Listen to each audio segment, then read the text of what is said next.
Here we are, the Retro Arcade on the boardwalk in Wildwood. You know, I'm really in a mood today. Lucky Ducky, and Crispy. Oh, that chicken machine. Everybody loves the chicken machine. But as much fun as the chickens are, people say, the chickens are bull. But they're not bull. And sometimes you can actually be a bullfighter. And you know, with his cape, the matador, la la, oh, ole! Here he comes the bull, ole, ole, lump, lump, lump. Well, being in a bullish mood, I gotta show you my bull strength test game. Yes, he's over here. It is El Toro. Viva El Toro. You know, this is another one of those fun games made by Zamperla. Remember the punching bag episode where I showed you the real punching bags? Zamperla made some good games, I'm telling you. El Toro. You take the bull by the horns and you squeeze to see how strong you are. You've all heard about taking the bull by the horns, right? Well, it's not as easy as it looks. This is an older model El Toro. They made them for several decades. It's true, because it was such a great game. This is a completely mechanical El Toro. No electric involved, not even a battery. How about that for ingenuity? And it used to run on a nickel, but I put a 50-cent tag over it because 5 cents in 1960 is way more than 50 cents today. So how do you make a nickel mechanical game run on 50 cents? That's the question.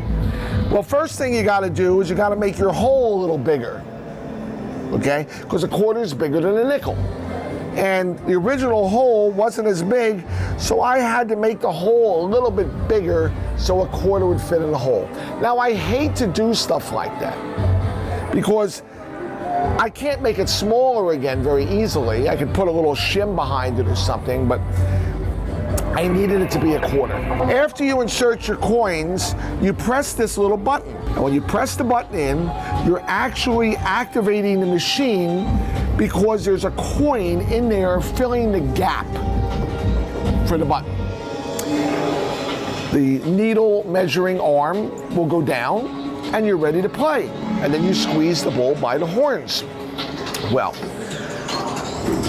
I might be able to get some quarters out of here. Oh, I have to laugh. My key is bent because it gets used so much in the arcade. And you know what? I got other keys, but I don't know where they are. Lucky? So what does one do? Lucky? We make Ducky, chicken. And Crispy. You solder it. When it starts to crack, you have to solder your key so that you don't lose your key, particularly on something that's a little bit weighted. You don't want to bend it back too many times. I'm starting to get a crack here. I'll have to solder it again. But meanwhile, it does work. So we'll get it in the hole. We'll pull out some quarters. Look, people actually do play it. Okay, let's get a couple quarters here. In goes my quarter. Notice it fits. And it just fits. It just fits. All right, in goes my second quarter. Press the button. Magically, it resets.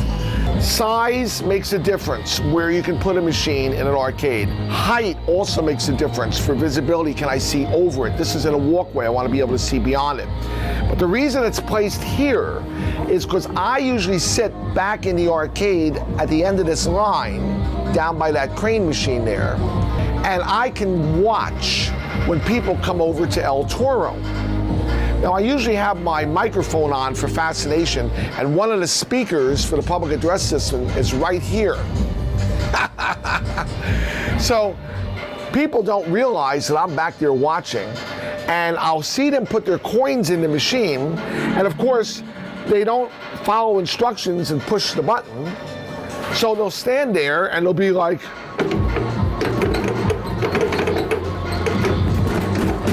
Lucky, lucky, and then lucky, ducky, the chickens won't help me, crispy. but then the magical voice over the speaker behind them will say in a very nice, friendly voice, press the little button to start the machine. And half the time they don't listen, and I'll say it again. On the bull strength test machine, press the little button to start the machine. And then they'll figure it out, and they'll push the button, and down it'll go. Then comes the next stage of fun. And then I'll say, squeeze the bull's horns together as hard as you can. This isn't a difficult concept.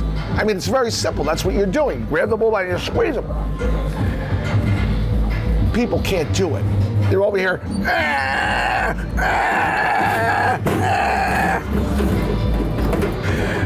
And I'm watching the show.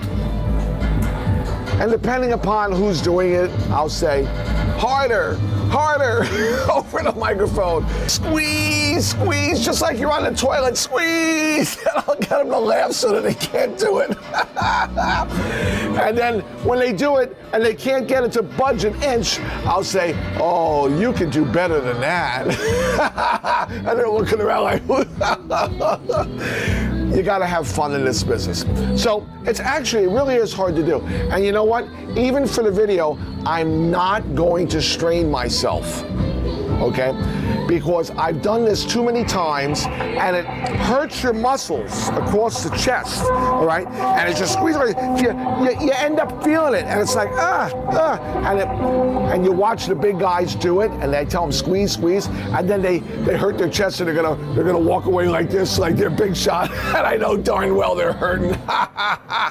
But it is actually really hard to do. So I'm not going to go far. I'll get it up. I don't know. Lucky. Ready? Lucky, ducky. Lucky, ducky.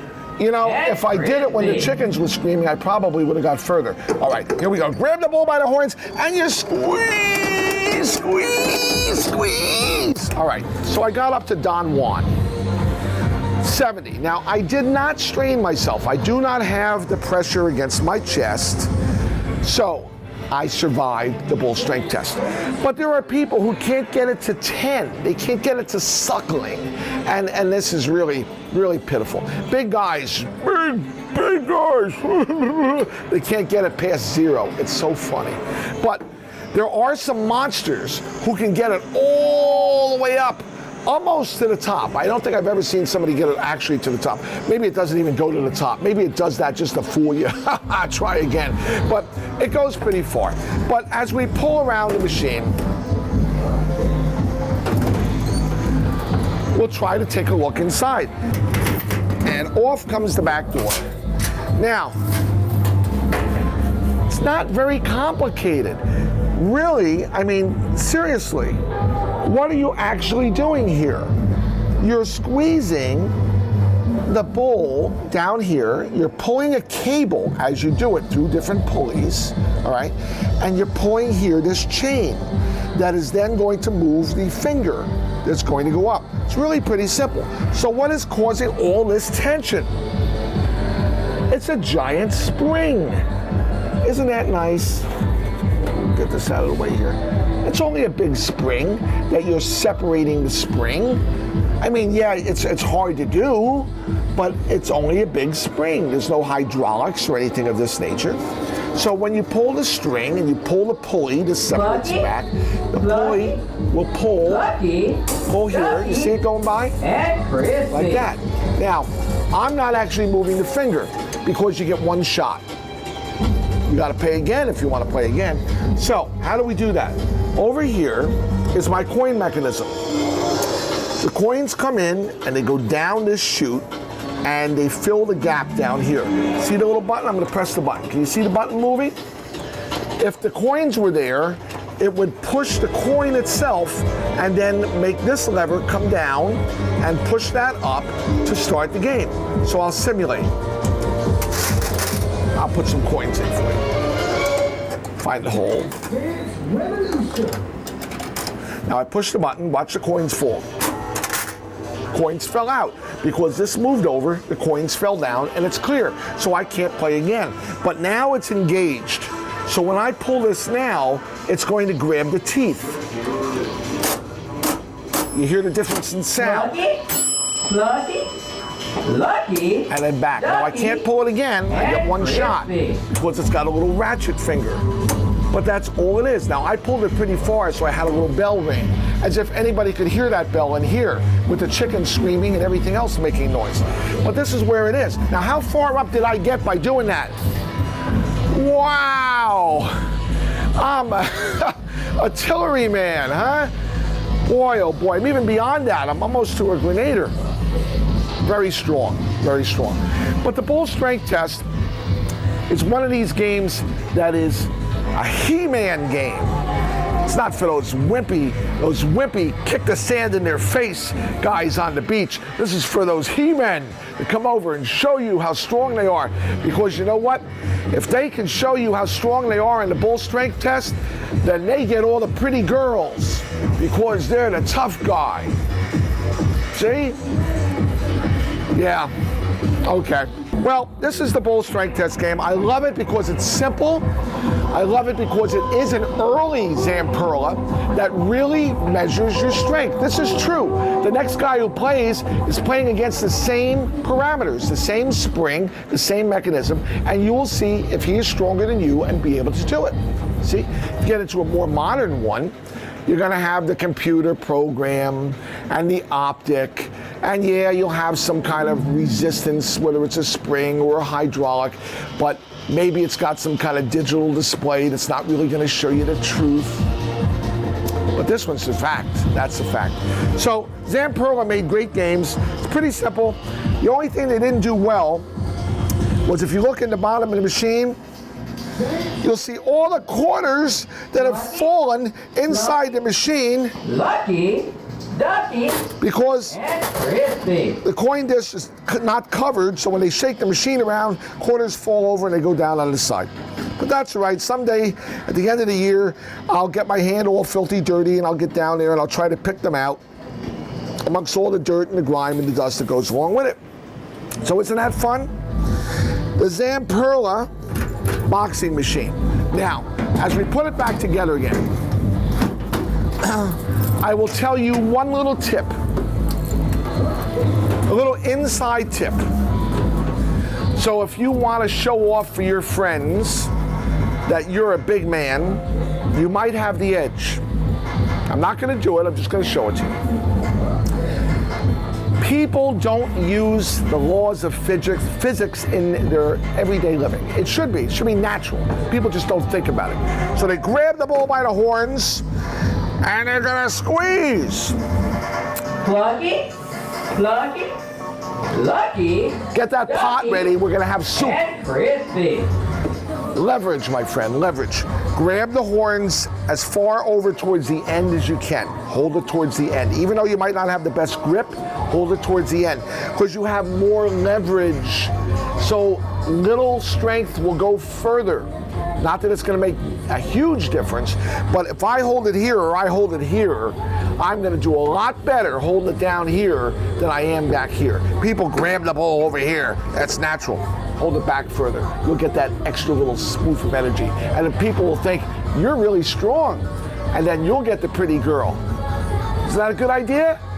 Well, now that I told you my tips, I'll leave you to think about that and try it next time you're here at the Retro Arcade and Fascination. The Main Street Randy Land YouTube channel is the best, isn't it? I know you love it. So we'll see you next time. Bye.